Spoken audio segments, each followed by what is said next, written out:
Video ఎవరో social మీడియాలో share చేస్తే దాని క్రింద కూడా ఒళ్ళు మరిచి కామెంట్లు చేసిన వాళ్ళు చాలా మంది ఉన్నారండి. అవును. చాలా తప్పు సార్ అది. అసలు అలా చేయకూడదండి. మరి వాళ్ళకి అసలు పశ్చాత్తాపం లేదో, అసలు మానవత్వం నశించిపోయి మృగతత్వం వచ్చేసిందో లోపలికి తెలియదు కానీ, నేను అందుకే ఇందాక అన్నాను, ఉగ్రవాదం కంటే ఇది చాలా ప్రమాదకరం అని. ఇప్పుడు మీతో సహా నిన్న 3 రోజుల నుంచి దీన్ని ఫాలో అప్ చేస్తున్నారు, మొత్తం దగ్గరుండి కార్యక్రమం నడిపిస్తున్న మీతో సహా ఎంతమంది పాస్టర్లు వచ్చి ఉంటారు, ఎంతమంది మత ప్రబోధకులు వచ్చారు, ఇవాంజలిస్టులు వచ్చారు, అపాలజిస్టులు వచ్చారు, ఎంతమంది వచ్చినా కూడా నిన్న అక్కడ సికింద్రాబాద్ బాప్టిస్ట్ చర్చి దగ్గర కొన్ని వేల మంది, ఎంటైర్ సికింద్రాబాద్లో ఉన్న ఆ మెయిన్ రోడ్లన్నీ కూడా బ్లాక్ అయిపోయినాయి. అంతమంది వచ్చినప్పుడు కూడా వచ్చిన వాళ్ళందరూ నిగ్రహంతోనే ఉన్నారండి. ఎవ్వరు ఇంకో మతాన్ని తప్పుపట్టడం కానీ, లేకపోతే ఆ మతం వాళ్ళే చేయించారని తిట్టడం కానీ, లేకపోతే ఈ మతం వాళ్ళు చేయించారని తిట్టడం ఎక్కడా లేదు. లేదు, అంత కంట్రోల్గా ఉన్నారు. కానీ ఈ సోషల్ మీడియాలో పోస్టులు పెట్టే వేరే వాళ్ళు ఉన్నారు సరే, వాళ్ళు మాత్రం అంటే ఇన్ని వేల మంది కంట్రోల్లో ఉన్నారు. అవతల వాళ్ళు కొంతమంది మాత్రం రెచ్చగొట్టే విధంగా, మత కల్లోలాలు సృష్టించే విధంగా ఇంత సెన్సిటివ్ ఇష్యూని చాలా చులకం చేసి మాట్లాడుతున్నారు. అది నిజంగా బాధాకరం. అది వ్యక్తిగతంగా కూడా బాధపడుతుంది. వాళ్ళ వైఫ్ని దూషించడం కూడా తప్పు కదా సార్. అలాగా బాధలో ఉన్నారు సార్, అలా అనకూడదు కదా. ఇక్కడ ఒకసారి దుర్మార్గంగా అవునండి, ఒక్కొక్కసారి మనం మర్చిపోయి మీరు అన్నదట్టే కానీ ఆవిడ మాట్లాడినప్పుడు కూడా ఎక్కడా కించపరిచేటట్టు కానీ, పలానా వాళ్ళని తప్పు పట్టే విధంగా కానీ ఎక్కడా లేదండి. మాకు న్యాయం కావాలని ఒక మాట అడిగారు, ఆయన ఆశయాలను ముందుకు క్షమిస్తున్నాం అన్నారు. ఇంకా అంతకన్నా అద్భుతం ఏముంటుందండి అసలు. ఆవిడ వ్యక్తిత్వానికి జోహార్. అంత అద్భుతమైన వ్యక్తిత్వం ఉంది ఆవిడ దగ్గర. ఇందాక ఒకసారి మనం ఎవరైతే పాస్టర్ ప్రవీణ్ పగడాల గారి కజిన్ సిస్టర్ అంటండి శ్రీదేవి గారు, ఆవిడ బిగ్ టీవీతో మాట్లాడారు. మాట్లాడినప్పుడు ఎవరు చంపుంటారు, ఎవరు ఈ పాపానికి ఒడిగట్టుకుంటారు, ఎవరు శత్రువులు ఉన్నారన్న క్వశ్చన్ అడిగినప్పుడు ఆవిడ కొన్ని ఒక ఆసక్తికరమైన కామెంట్ చేశారండి. అది వేరే మతాలను ఉద్దేశించి చేయలే ఆవిడ. కొన్ని ఇంటర్నల్గానే అంతర్గతంగానే, అంటే మాకు ఆ వీడియో విన్న తర్వాత, బయట విన్న తర్వాత కొన్ని అంతర్గతంగానే ఏమన్నా గొడవలు ఉన్నాయా అన్నట్టుగా కొన్ని అనుమానాలు రైజ్ చేశారు ఆవిడ. మీకు ఒకసారి మా వాళ్ళు ప్లే చేస్తారు, మీకు ఆ వీడియో కూడా ప్లే చేస్తాను. అందులో ఆవిడ ఒక కయ్యూన్ హెబేల్ అనే ఏదో స్టోరీ ఒకటి చెప్పారండి. కయ్యూన్ హెబేల్ బ్రదర్స్ ఇద్దరు ఉన్నారంటే, నాకు పెద్దగా దాని గురించి అవగాహన లేదు కాబట్టి చెప్పట్లేదు. జీసస్ కి ఫస్ట్ స్టోరీ అంటండి, ఆది కాండంలో ఉంటుంది సార్ అది. అందులో కయ్యన్ అనే ఆయన హేబేల్ని చంపేస్తాడు సార్, సొంత తమ్ముడిని చంపేస్తాడండి. ఎందుకంటే దేవుడికి అసూయతో అర్పించాడు, నాకన్నా గొప్పగా దేవుడికి జీసస్కి ఏదో చేశాడు అన్న అసూయతో చంపేశాడని సంథింగ్. అలా అసూయతోనే ప్రవీణ్ పగడాల గారిని కూడా అసూయతోనే చంపారు. అయినా కూడా మేము క్షమిస్తాం, ఏమీ చేయలేము, కానీ దేవుడు అనేవాడు ఉన్నాడు, ఆయన చూస్తున్నాడు. అంటే ఆవిడ ఎవరైనా ఒక వర్గం వారు చంపారని ఏమైనా పేరు చెప్పారండి? పేర్లు అనేది రైజ్ చేయలేదండి, బట్ కొంత అనుమానం. ఆయన చుట్టుపక్కల ఉన్న వ్యక్తులు ఆయన మీద విపరీతమైన అసూయ, విపరీతమైన ద్వేషం ఉండేది ఆయన మీద. ఓర్వలేకపోయారు, ఆయన ఎదిగిపోయాడని. ఆయన స్పీచ్కి ఇంతమంది జనం వస్తున్నారు, ఇంతమంది జనం ఆయన స్పీచ్లు వింటూ ఉన్నారు అంటే క్రైస్తవ సమాజంలో ఆయన ఎంతో గొప్ప ఎత్తుకు ఎదిగిపోయిన విషయాన్ని కొంతమంది ఓర్వలేకపోతున్నారన్న అంశాన్ని మాత్రం ఆయన చెప్పే ప్రయత్నం చేశారండి. ఓకే, ఇప్పుడండి నేనేమంటానంటే, ఎప్పుడు కూడా ఈ డెత్ మిస్టరీ, ఇదొక డెత్ అనేది ఇదొక మిస్టరీగా ఉంది కాబట్టి ఎప్పుడు కూడా ఒక సమాజాన్ని కానీ ఒక కమ్యూనిటీని కానీ కించపరచకూడదు నుంచి చెప్తున్నా. అవునండి, ఈ హత్య ఎవరు చేశారు, ఈ హత్య ఎవరు చేశారంటే హిందువులు చేశారా, లేకపోతే ఏదో షమీ గారి పేరు తెర మీదకి తీసుకొచ్చారు కదా, ఇస్లాం వారు చేశారా, లేకపోతే క్రిస్టియన్స్ చేశారా, లేకపోతే ఇంకొంచెం బౌద్ధిస్టులు చేశారా, ఇది కాదండి మనకు కావాల్సింది. ఆ పర్టికులర్ వ్యక్తి గురించి మాత్రమే మనం మాట్లాడాలి. అతను ఎవడైనా కానీ అతని మతాన్ని మనం అసలు ఉద్ఘాటించొద్దు. ఎందుకంటే ఒక హంతకుడు క్రిస్టియన్ అవుతాడా? అవడు. ఒక హంతకుడు హిందూ అవుతాడా? అవడు. ఒక హంతకుడు ముస్లిం అవుతాడా? అవడు. ఎందుకంటే ఆ గ్రంథాలు ఏవి కూడా అలా చేయమని చెప్పలేదు కదా. ఓకే, ఒకసారి పిసిఆర్ ఒకసారి ఆ బయట ఒకసారి తెప్పించండి, ప్లే చేయండి, బ్రదర్ విజయప్రసాద్ గారు వింటారు. అంటే దాని భావం మాకు అర్థం కాలేదు యాక్చువల్లీ, విజయప్రసాద్ గారు దాని భావం అర్థం కాలేదు, అందుకని మీకు వినిపించి మీ త్రూ ఒక క్లారిటీ. అంటే వాళ్ళు బాగా ఇంట్లో మనిషి అండి మాట్లాడిన వాళ్ళు? కజిన్ సిస్టర్ అంటండి, మొత్తం రెగ్యులర్ ఓకే. గా. మరి ఆవిడ ఇంకేమైనా ఆధారాలు ఎస్పీ గారు అడుగుతున్నారు కదండి, ఆధారాలు ఏమైనా ఉంటే ఇవ్వండి మాకు, అన్ని కోణాల్లో దర్యాప్తు చేస్తాం అంటున్నారు. సంథింగ్ వీళ్ళు కూడా ఇక్కడ ఇచ్చినట్టున్నారండి ఒకవేళ కొంత. మర్డర్ అయితే, అవునండి. ఇక్కడ ఒకవేళ మర్డర్ అయితే చంపినోడు ఎవడనేది ఇంపార్టెంట్ తప్ప వాడి మతంతో మనకు పని లేదు సార్. అవునండి. చంపినోడు ఎవడు అంతే, అంతవరకే కావాలి. యా. అది ఎవరు చేశారనేది ఇప్పుడు దీన్ని ఒకళ్ళ మీద రుద్దేద్దాం అనుకోవడం చాలా దౌర్భాగ్యం సార్. అది రుద్దకూడదు ఎవరి మీద కూడా దీన్ని. అంటే ఒక కమ్యూనిటీ మీద రుద్దకూడదు సార్ దీన్ని. అవునండి. ఆ వ్యక్తి వరకు మాత్రమే మాట్లాడాలి. అవునండి. ఏదైనా సరే ఇప్పుడు ఒక మనిషి తప్పు చేశారంటే హిందువులు అందరూ తప్పు చేశారు అనకూడదు, ఒక మనిషి తప్పు చేస్తే క్రైస్తవులు అందరూ తప్పు చేశారని అనకూడదు, ఒక మనిషి తప్పు చేస్తే ఇస్లాం వాళ్ళందరూ తప్పు చేశారని అనకూడదు. కమ్యూనిటీ మీద రుద్దకూడదు సార్. ఎందుకంటే అన్ని మతాల్లో మంచోళ్ళు ఉన్నారు, చెడ్డోళ్ళు ఉన్నారు. నేను ఫస్ట్ నుంచి అదే చెప్తున్నాను. ఇప్పుడు మీకు ఇన్ని అనుమానాల తర్వాత, ఇన్ని రోజుల తర్వాత మీకు ఇప్పటికీ కూడా అది హత్యే అయి ఉంటుంది అన్న భావంలోనే ఉన్నారా? అదే విధంగా సార్ నేనైతే సార్ ఏమనుకుంటున్నానంటే 90% ఏదో జరిగింది అనే డౌట్ ఉంది సార్ నాకు. అంటే సీన్ చూశాను కాబట్టి, డెడ్ బాడీ చూశాను కాబట్టి, 2 రోజులుగా అక్కడే అసలు తిండి కూడా తినకుండా ఉన్నాం సార్. మేము అక్కడ ఉపవాసం ఉండి ఉన్నాం. ఇంకా ఒక రకంగా చెప్పాలంటే మంచినీళ్ళు తాగుతూ అలా ఉండిపోయింది తప్ప అసలు మాకు తినడానికి కూడా వెళ్ళలేదు ఎక్కడికి. మేము నాతో పాటు అలా చాలా మంది ఉండిపోయారు అలాగా. పైగా మీకు ఇంకొక సార్ ఇక్కడ అదనపు తలనొప్పి కూడా ఉంది మీకు అక్కడ. ఎందుకంటే ఎవరు మైలేజ్ కోసం వాళ్ళు, ఎవరు రాజకీయాల కోసం వాళ్ళు అక్కడికి వచ్చి భయంకరం చేశారండి. వాళ్ళని కంట్రోల్ చేయడం మీకు అడిషనల్ వర్క్ కదా సార్. కొంతమంది అసలు ఎంత సీన్ క్రియేట్ చేశారంటే అక్కడ లేనివి సృష్టించేసి ఆ పిల్లల్ని భయభ్రాంతులకు గురి చేయడానికి ట్రై చేశారండి కొంతమంది. తర్వాత పర్సనల్ గా వాళ్ళని నేను చాలా గద్దించాను కూడా, ఇది తప్పు, దిస్ ఇస్ నాట్ ఫెయిర్ అని చెప్పాను నేను అలాంటి వాళ్ళకి. అలా కూడా ఉన్నారు కొంతమంది, వచ్చారు మైలేజ్ చూపించుకుందామని, లేదా వాళ్ళు ఏదో గొప్ప అయిపోదామని, ఇలా రకరకాల రాజకీయంగా కూడా దాన్ని ఏదో తిప్పేద్దామని చూసిన వాళ్ళు కూడా ఉన్నారు. ఒక్కసారి బ్రదర్ విజయప్రసాద్ గారు, మీ కిందాక నేను చెప్పాను ప్రవీణ్ పగడాల గారి కజిన్ సిస్టర్ శ్రీదేవి గారు ఏం మాట్లాడారు బిగ్ టీవీతో, ఒకసారి వినండి. దాని అర్థం మీ త్రూ చెప్పిద్దామని. ఒకసారి ప్లే చేయండి. స్టోరీ ఉంది. ఫస్ట్ జనరేషను కయ్యూను హేబేల్ అని. ఆ కయ్యూను హేబేలు వాళ్ళ అర్పణలు తీసుకొచ్చి దేవుడి దగ్గరికి తీసుకొచ్చారు. వాళ్ళల్లో వాళ్ళ అన్న అర్పించిన అర్పణ తనకి ఉన్న దాంట్లో ఏదో మిగిలిపోయింది తీసుకొచ్చి ఇచ్చాడు. హేబేలు తనకు కలిగింది శ్రేష్టమైన దాన్ని దేవుడికి ఇచ్చాడు. తను ఏదైతే దేవునికి ఇవ్వాలో, ఏదైతే బెస్ట్ ఇవ్వాలో, ఏదైతే ఫస్ట్ ఫ్రూట్ ఇవ్వాలనుకున్నాడో అదే ఇచ్చాడు. అది ఇచ్చినప్పుడు అది దేవుడు స్వీకరించాడు. అంటే ఏదైనా ఒక గిఫ్ట్ ఇస్తే మన హృదయపూర్వకంగా ఇచ్చినప్పుడు అది తీసుకుంటారు. అట్లాగే ఇది కూడా స్వీకరించాడు, దేవుడు స్వీకరించాడు. అది ఆయనకి ఈయనకి ఉన్న మధ్యలో ఉన్న సంబంధం. కానీ అన్న ఓర్వలేక ఏం చేశాడు, తమ్ముడిని నరికి చంపాడు. దానివల్ల ఏమన్నా లాభం కయ్యూన్ అని ఆయనకు వచ్చిందా? రాలేదు. సో అక్కడ ఏం జరిగిందో ఎగ్జాక్ట్గా మాకు సిచ్యువేషన్ తెలియదు. బయట పబ్లిక్ మీడియా మాట్లాడేదో మేము విన్నాం కానీ మాకు తెలియదు. కానీ అక్కడ ఎలా హింసింపబడ్డాడు, నిజంగా అది యాక్సిడెంటా లేకపోతే నిజంగా ఎవరైనా హత్య చేశారా, అవన్నీ కూడా మాకు తెలియదు. కానీ ఆ సిచ్యువేషన్లో మీరు అన్నట్టే, మీడియా అన్నట్టే, యూట్యూబ్లో మాట్లాడుతున్నట్టే ఒకవేళ ఆయన హత్య చేసినట్లయితే ఆ రక్తం పోయి మొరపెడుతుంది. మనుషులం కాదు, దేవుడి చేతిలో పడ్డం భయంకరం. ఎవరైతే పని చేయించారో, చెయ్యాలని ప్లాన్ చేశారో, దీంట్లో ఇన్వాల్వ్ అయ్యారో, ఐడియాస్ ఇచ్చారో, ఇవన్నీ కూడా మేము చూడట్లేదు, కుటుంబ సభ్యులు చూడట్లేదు. కానీ దేవుడు చూస్తున్నాడు. దేవుడు న్యాయవాది. అది మనం చేసింది మన బిడ్డలు ఆ శాపాన్ని అయితే కొని తెచ్చుకోవాలి. కాబట్టి మేము తీసుకుంటే అది కొంచెమే ఉంటుంది. కానీ దేవుడి చేతిలో పడ్డం అనేది భయంకరం. మేమేం చేయగలం, మేము ప్రార్థన చేస్తాం. బైబిల్లో ఇంకొక మాట ఉంది, ఇంకొక స్టోరీ ఉంది. ఇశ్రాయేలు ప్రజలు అమాలేకీయులు యుద్ధం జరుగుతున్నప్పుడు వాళ్ళు ఏమి చేయలేక క్రైస్తవులు అనేవాళ్ళు ఇశ్రాయేలు ప్రజలు చేతులు ఎత్తేశారు, దేవుడి వైపు చేతులు ఎత్తి ప్రార్థన చేశారు. ప్రార్థన చేసినప్పుడు దేవుడు స్వయాన్ని దిగొచ్చి శత్రువుని హతమార్చారు. ఇప్పుడు మేమందరం కూడా మా దైవజనుడి నిమిత్తం మేము కోల్పోయాము, చాలా తీరని లోటు ఇది. మేము కంపల్సరీ మా చేతులు ఎత్తి ప్రార్థన చేస్తాం. ఒకవేళ అదే నిజమైతే అశోక్ గారు, అంటే ఆవిడ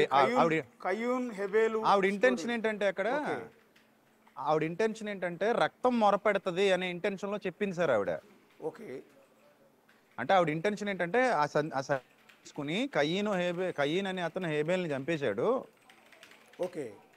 అక్కడ హేబేలు రక్తం దేవునికి మొరపెడుతుంది. ఓకే. సో అలాగే ఆ బ్లడ్ విషయంలో, ఆ చిందింపబడిన రక్తం విషయంలో దేవుడు తీర్పు తీరుస్తాడు అన్న కోణంలో చెప్తుంది సార్ ఆవిడ. ఓకే. అంటే ఈ ఇన్సిడెంట్ కూడా అలాగే ఎవరో చేశారు, ఆయన రక్తం చిందింపబడింది, ఆ రక్తానికి లెక్క చెప్పాలి అంటే బిబ్లికల్ గా సార్ ప్రతి మాటకి లెక్క చెప్పాలి నువ్వు అని ఉంటుంది సార్ బైబిల్లో. అవునండి. ప్రతి మాటకి నువ్వు లెక్క చెప్పాలి, అందుకని ఆచితూచి మాట్లాడు, నోటుకు వచ్చింది మాట్లాడకు, జాగ్రత్తగా మాట్లాడు అని ఉంటుంది సార్ యాక్చువల్లీ. అవునండి. అలాగే నువ్వు చేసే ప్రతి క్రియకు లెక్క చెప్పాలి.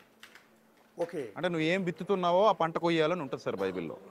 అంటే అంటే కొంత కొంత ఆఫ్ ది రికార్డ్ మాట్లాడింది మేము బయటికి రివీల్ చేయకూడదు యాజ్ ఏ జర్నలిజంలో. అంటే మాకు ఇంటర్నల్గా వాళ్ళతోనే కొద్దిగా మాట్లాడినప్పుడు, మా రిపోర్టర్ మాట్లాడినప్పుడు ఇంకొంత సమాచారం చెప్పారు. దానికి ఈ స్టోరీకి సింక్ అయిందనమాట. ఒక 3 పేర్లు చెప్పారు. ఓకే. ఆ 3 పేర్లు బయటికి రివీల్ చేయదలుచుకోలేదు మేము, ఎందుకంటే వాళ్ళకి ఇబ్బంది మళ్ళీ. ఓకే. అంటే వాళ్ళ బంధువులు అండి వాళ్ళు? బంధువులు కాదండి, చుట్టుపక్కల సేమ్ ఇదే టైప్లో అపాలజిస్టులు కొంతమంది, ఇవాలజిస్టులు కొంతమంది. నిన్న వాళ్ళే అంత్యక్రియల దగ్గర కూడా హడావిడి చేశారు. వాళ్ళే చాలా హడావిడి చేశారు, అంటే వీళ్ళ పేర్లు చెప్పిన అవసరం లేనంత. అయితే సార్ ఇప్పుడు అయితే ఏదైనా సరే ఇది మన దగ్గర ప్రాథమికమైన ఆధారాలు కానీ ఏమీ లేవు కాబట్టి వాళ్ళ పేర్లు రివీల్ చేయట్లేదు.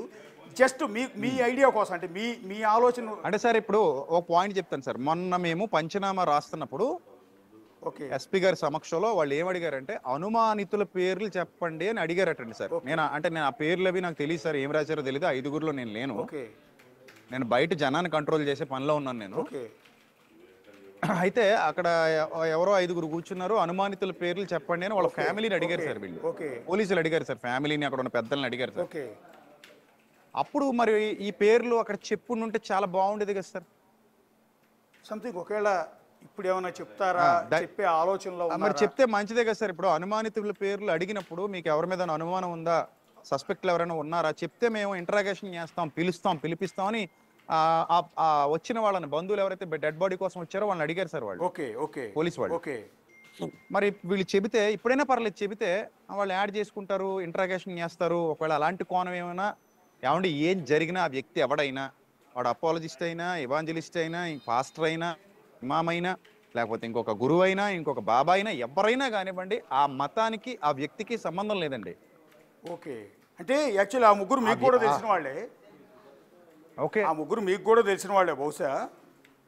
ఓకే. అది అందువల్ల అది బేస్ లేదు కాబట్టి బేస్లెస్ గా ఏదో అలిగేషన్స్ ఎవరైనా సరే సరే ఎవరి పర్సెప్షన్ వాళ్ళు చెప్తారండి. ప్రవీణ్ పగడాల గారిని ఓరవలేని వాళ్ళు, ప్రవీణ్ పగడాల గారు అంటే అసూయ పడేవాళ్ళు ఇంటర్సెక్టార్లో మీరు అంటున్నట్టు కొంతమంది బయట వ్యక్తులు ఆయన్ని చంపేస్తామని బెదిరించారు, వార్నింగ్లు ఇచ్చారు, వీడియోలు చేశారు, ఏకంగా బహిరంగంగానే స్టేట్మెంట్లు ఇచ్చారు, థ్రెటనింగ్ కాల్స్ చేశారు ఆయనకి. ఇవన్నీ పక్కన పెడదాం, ఇవన్నీ ఒక ఎత్తు. కానీ ఇంటర్నల్గా కూడా ఆయన కొంత థ్రెట్ ఉంది అనేది ఇక్కడ బయటకు వచ్చిన ఒక లీక్ అయిన సమాచారం. సో బేస్ లేదు, బట్ ఆ కోణంలో కూడా దర్యాప్తు చేయమని పోలీసు వారికి చెప్దాం సార్. మరి ఓకే, ఓకే, మీ మాటగా మీడియా సాక్షిగా ఓకే, ఆ కోణంలో కూడా దర్యాప్తు చేయండి. ఏదేమైనా అన్ని కోణాల్లో దర్యాప్తు చేసి సమగ్ర విచారణ జరిపి మాకు నివేదిక ఇవ్వండి అని అడుగుతున్నాం కదా సార్ ఫస్ట్ నుంచి మనం. అవునండి, అవునండి. ఇప్పుడు ఫస్ట్లో నేను ఏం చెప్పానంటే అది యాక్సిడెంట్ అయితే కంప్లీట్గా యాక్సిడెంట్ అని ప్రూవ్ చేయండి. కొన్ని డౌట్స్ ఉంటాయి మాకు, ఈ డౌట్స్ అడుగుతాం, అవి కూడా క్లారిఫై చేసే విధంగా మీరు ఇన్వెస్టిగేషన్ చేయండి. ఓకే. ఇప్పుడు ఒక సామాన్యుడిగా లేదా ఒక భారతీయుడిగా ఒక డౌట్ రేజ్ చేసే హక్కు మనకు ఉంటుంది. ఓకే.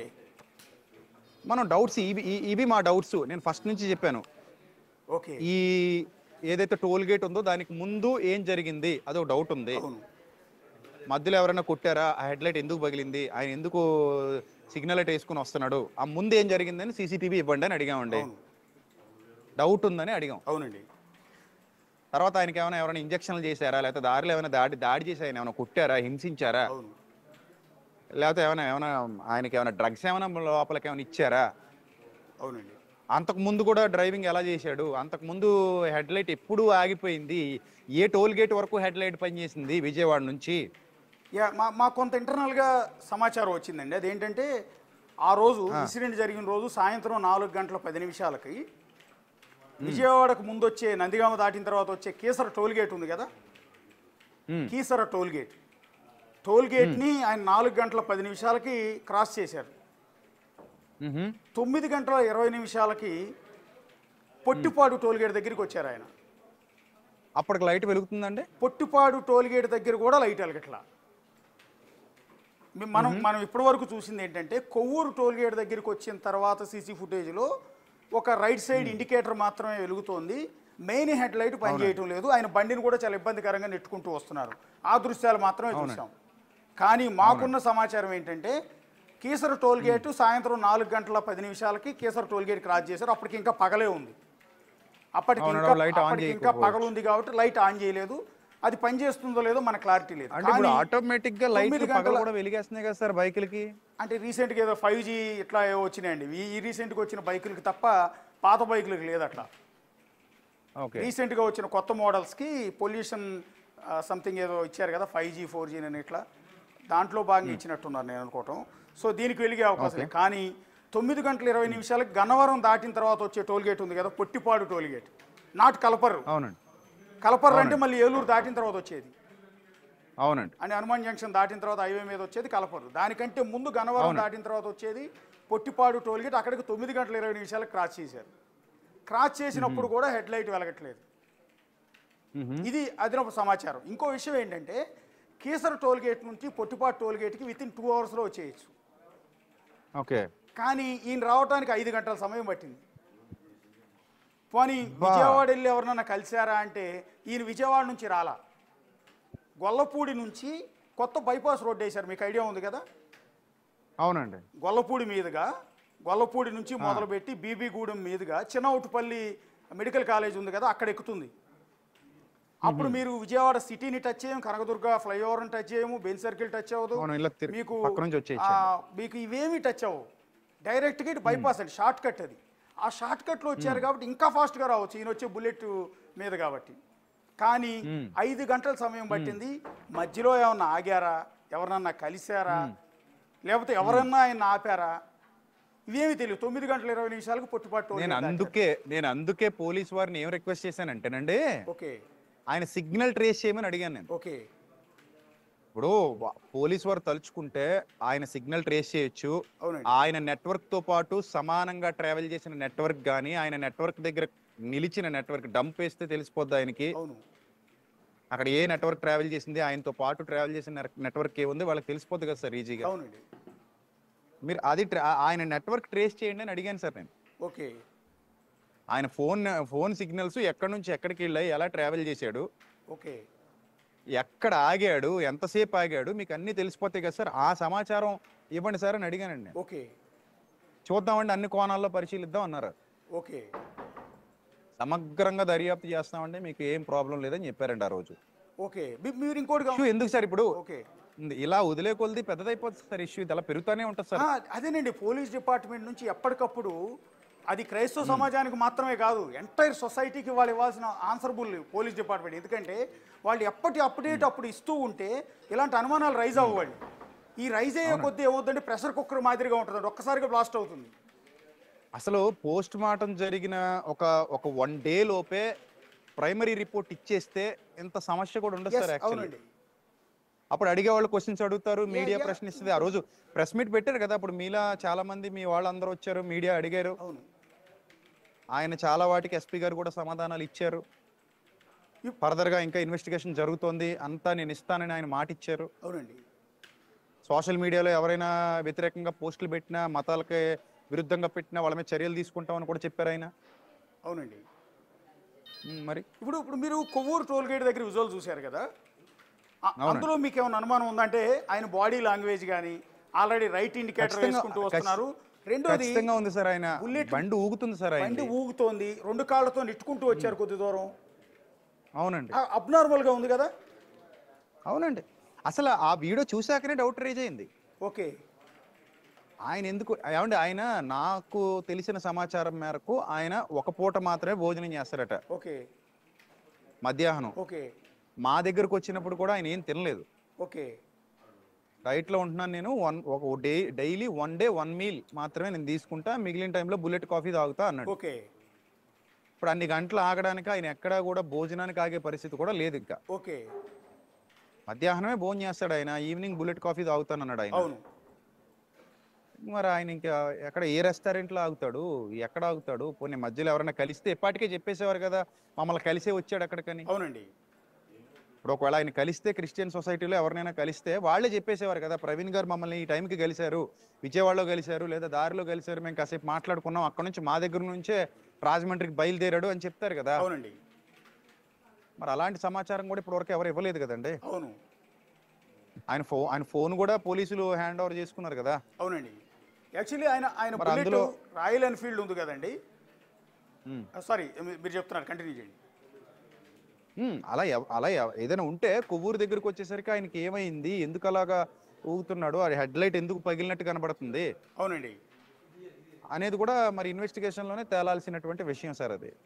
అది హెడ్ లైట్ పగిలితే ఇండికేటర్తో ఎవరు డ్రైవ్ చేయరండి బేసిక్గా, ఎందుకంటే చాలా కష్టం. అందులో హైవే మీద వస్తున్నప్పుడు రాయల్ ఎన్ఫీల్డ్ లాంటి అంత పెద్ద బండి మీద వస్తున్నప్పుడు రైట్ ఇండికేటర్తో ఎవరు రారండి.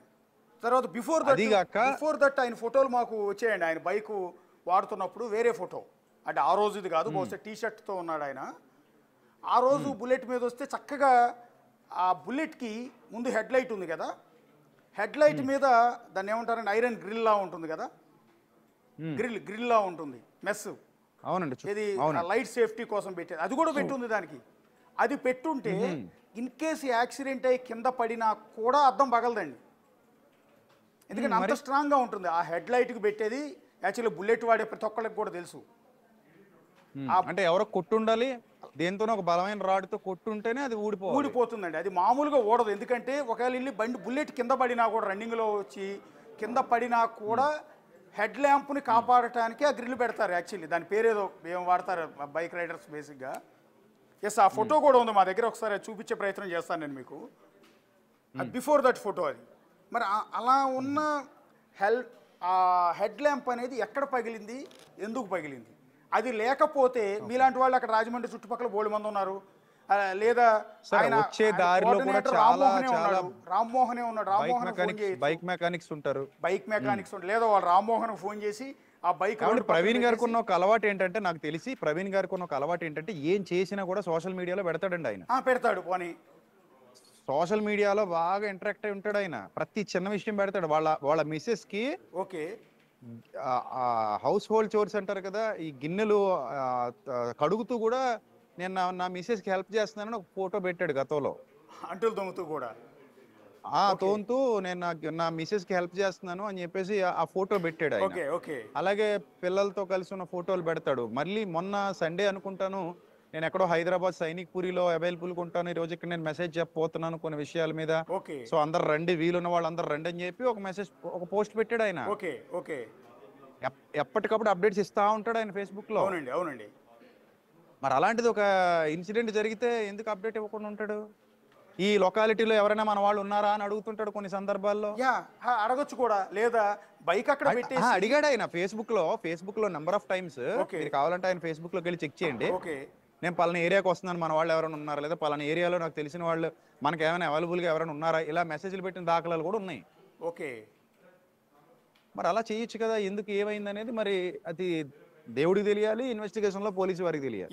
ఇక్కడ మీరు రైజ్ చేసిన డౌట్స్ కావచ్చు, మీ మాదిరిగానే ఇంకా చాలామంది సోషల్ మీడియా వేదికగా రైజ్ చేస్తున్నారు. కొంతమంది ఫొటోస్ పెడుతూ ఉన్నారు, వాళ్ళ డౌట్స్ని ఆధారాలతో సహా పెడుతూ ఉన్నారు. ఫర్ ఎగ్జాంపుల్ అందులో కొన్ని మేము రైజ్ చేసామండి, అది ఒకసారి చూస్తాం. అది బహుశా మీరు కూడా చూసే ఉంటారు నేను అనుకోవటం. ఆయన ఫోటో పెట్టారు, no doubt it is a pre planned murder, no doubt it is a pre planned murder. వాళ్ళే టెక్స్ట్ పెట్టి క్వశ్చన్స్ రైజ్ చేస్తున్నారు పోలీస్ డిపార్ట్మెంట్ ముందు. ఇది సాధారణంగా అందరికి వచ్చాను, వాళ్ళు ఇప్పటిదాకా మనం గంట నుంచి మాట్లాడుకుంటున్నది కూడా అవే డౌట్స్. నెక్స్ట్ వచ్చేటప్పటికి ఇక్కడండి footprints on his chest, ఆయన గుండె మీద ఇక్కడ రైట్ చేసి చాలా వాల్యుబుల్, వెరీ ఇంట్రెస్టింగ్ ఉందండి నాకైతే. ఆయన గుండె మీద టీ షర్ట్ లాంటిది ఏదో వేసుకున్నట్టున్నారు కదా, టీ షర్టో మరి, ఆ షర్టు మీద వేరొకరి కాలి ఫుట్ ప్రింట్స్ ఉన్నాయంట. అంటే ఎవరో తన్నితే ఆ ఫుట్ ప్రింట్స్ పడినట్టుగా ఆ ఫుట్ ప్రింట్స్ ఉన్నాయి. ఇది ఎవరు ఫుట్ ప్రింట్స్ మీరు తేల్చారా అని క్వశ్చన్ చేశారు కొంతమంది. మీకు ఈ డౌట్ వచ్చిందా? అసలు ఈ డౌట్లన్నీ ఫస్ట్ డే నుంచే ఉన్నాయి సార్ మనకి. ఫస్ట్ డే 1 నుంచే ఈ డౌట్లన్నీ చెప్పడం జరిగింది సార్, డే 1 నుంచే. ఇది చూస్తుంటే మీకు డౌట్ అనిపించట్లేదు? నిజంగా ఆయన బాడీ మీద ఎవరు బాడీ తీసేటప్పుడైనా ఎవరో ఒకళ్ళు ఎక్కి తొక్కు ఉండాలి, బాడీని ఎవరు కూడా తొక్కరు అట్లా కాళ్ళతో. తొక్కరు కదా సార్. ఇప్పుడు తొక్కరండి. చనిపోయిన వ్యక్తి అనేసరికి కొంచెం గౌరవంగా చూస్తారు ఉంటుందండి, పొరపాటును కూడా తొక్కరండి. అలాంటిది తొక్కరు. ఈ ఫుట్ ప్రింట్ ఎక్కడి నుంచి వచ్చింది? అందుకని వీళ్ళు అడుగుతున్నారు ఏమంటారంటే, these may be the footprints of the culprits when they are trying to beat him. అంటే ఆయన్ని తన్నినప్పుడు, బలంగా తన్నినప్పుడు, ఆయన చంపడానికి తన్నినప్పుడు ఆ కాలి ముద్రలు ఆయన బాడీ మీద పడ్డాయంటానికి ఇదే ఉదాహరణ అని ఎవిడెన్స్ని పోలీసులకు ఇచ్చే ప్రయత్నం చేస్తున్నారు. ప్రతి ఒక్కరునండి అక్కడికి వచ్చిన ప్రతి ఒక్కరు, వాళ్ళు రాజకీయ నాయకులు కావచ్చు, పెద్దవాళ్ళు కావచ్చు, చిన్నవాళ్ళు కావచ్చు, 99% ఇదే డౌట్ ఎక్స్ప్రెస్ చేశారు. అంతెందుకు ఒక డాక్టర్ గారు కూడా, ఆయన పేరు నేను చెప్పకూడదు, అక్కడ ఒక డాక్టర్ గారు ఆ రోజు వచ్చి ఏమండి ఇది నాకు ఎందుకో మర్డర్ లాగే అనిపిస్తుందండి అన్నాడండి. ఓకే. అక్కడున్న ఒక పెద్ద డాక్టర్ గారు ఓకే, ఇది ఎందుకో నాకు మర్డర్ లాగే అనిపిస్తుందండి, ఇదేదో యాక్సిడెంట్ లాగా కనబడట్లేదు సార్ అన్నాడు. ఒక డాక్టర్కే వచ్చింది అనుమానం. వచ్చింది సార్ ఖచ్చితంగా. అప్పటి నుంచి ఇంకా రేజ్ అయ్యండి, ఇంకా ఆ కోణంలో నేను ఇంకా ఆలోచించడం మొదలు పెట్టాను. Yes sir. ఓకే.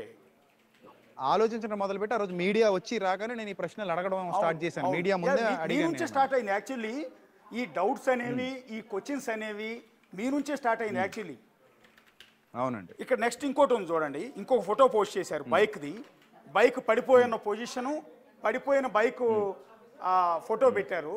అందులో మీరు ఇక్కడ చూస్తే bikes position on body, bike position on body, bike accidents never look like this. Bike accident ఎప్పుడైనా కూడా ఈ మాదిరిగా మాత్రం ఉండదు. నేను ఇంతవరకు చూడలేదు సార్. నేను కూడా అలాగా, నేను ఆ రోజు అదే అడిగాను. ఓకే. ఆ రోజు మీడియా ముందు నేను మాట్లాడినప్పుడు నేను ఏం చెప్పానంటే, ఇంతవరకు నేను ఇలాంటి బైక్ యాక్సిడెంట్ చూడలేదు. అంటే ఒక డెడ్ బాడీ మీద అందంగా పడుకోబెట్టినట్టు ఇంచు కూడా పక్క కదలకుండా, అవును, బాడీ మొత్తం ఇలా పడుకుని ఉంటే, కాలు ఇలా మడత పడి ఉంటే, తొడ మీద నుండి సైలెన్సర్ ఉంటే, అందంగా ఇలా కింద దుప్పటి పరుపు మీద పరిచినట్టుగా, అవును, అంత కరెక్ట్ పొజిషన్ లో బాడీ ఉండడం, బైక్ ఉండడం అనేది నేను ఎంతవరకు చూడలేదు. ఇక్కడ ఏం రాశారంటే, clearly looks like somebody through the bike on the body after killing him. అంటే చంపేసి ఆయన బాడీని అక్కడ పడేసిన తర్వాత బైక్ని తీసుకొచ్చి ఆయన మీద పడుకోబెట్టినట్టుగా క్లియర్గా మాకు అనిపిస్తోంది అని ఈ ఫోటో పోస్ట్ చేశారు. ఆబ్వియస్లీ అది అందరికీ వచ్చిన డౌట్ సార్. ఇలా ఇది చూడండి సార్, ఈ బ్యాక్ సైడ్ హిట్ ఉంది సార్ ఇక్కడ. Okay. Bike back side hit ఉంది. అవునండి.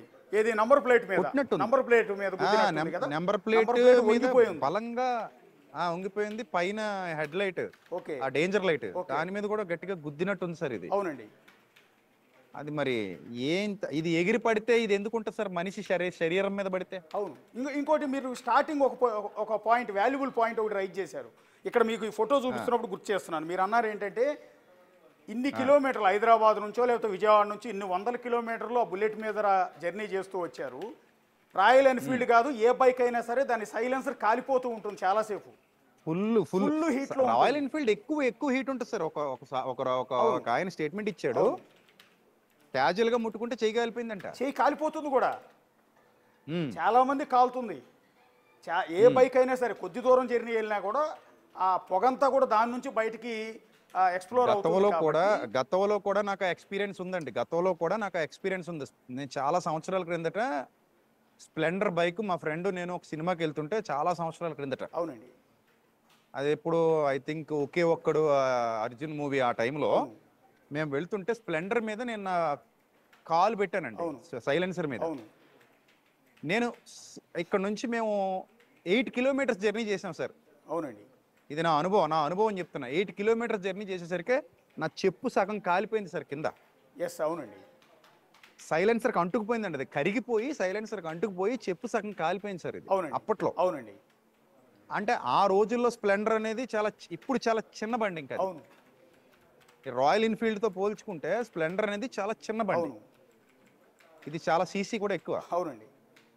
దీని సైలెన్సర్ డైరెక్ట్ వచ్చి తొడ మీద కూర్చుంది. మీరు ఆ ఇమేజ్ అడుగుతుంది కూడా, అది ఇక్కడ ఫోటోలో కూడా ఇదిగోండి, కాలు మీద ఇమేజ్ ఉంది కదా సార్ మీ దగ్గర. కాలు మీద బాడీ ఉంది, సారీ ఈయన కాలు మీద బుల్లెట్ ఉంది. సో సైలెన్సర్ కూడా ఆయన కాలు మీద పడి ఉంది. సైలెన్సర్ ఆయన కాలు మీద కాదు సార్, పొట్ట ప్రాంతం దగ్గర నుంచి స్టార్ట్ అయింది సార్. పొట్ట ప్రాంతంలో 2 కాళ్ళ మధ్యలోంచి సైలెన్సర్ ఉంది. సో మీరు చేసిన డౌట్ ప్రకారం ఈ పార్ట్ లో టీ షర్ట్ మొత్తం కాలిపోయి ఉండాలి కదా, ఇంకా వీలైతే స్కిన్ కూడా కాలిపోవాలి. ఇక్కడ నుంచి స్టార్ట్ అయింది చూడండి, ఇది ఒక ఫోటో. అవును. ఇక్కడ నుంచి స్టార్ట్ అయ్యి ఇక్కడ వరకు తొడ భాగం వరకు ఉంది సార్ ఇది. యా అంటే మరి ఇంత దారుణంగా మరి బండి ఆయన మీద ఉన్నప్పుడు అసలు మొత్తం ఇదంతా కాలిపోవాలి సార్ ఇక్కడ నుంచి ఇక్కడ దాకా. సైలెన్సర్ చాలా పెద్దది సార్, ఇది పొడవుగా ఉంది చూడండి. పొడవు ఉంటుందండి. అది ఇంకోటి ఏంటంటే ఆ, బైక్ మీద ఈ బుల్లెట్ని బయట కొద్ది దూరం వెళ్ళొచ్చినా కూడా బైక్ స్టాండ్ వేసి పార్కింగ్లో స్టాండ్ వేసిన తర్వాత దానిపైన కవర్ కప్పరు చాలామంది. ఉమ్, ఎందుకంటే నేను కూడా కప్పాను ఆ బండికి, కప్పితే కాలిపోయింది, ఉమ్. కవర్ కాలిపోయింది. Actually bike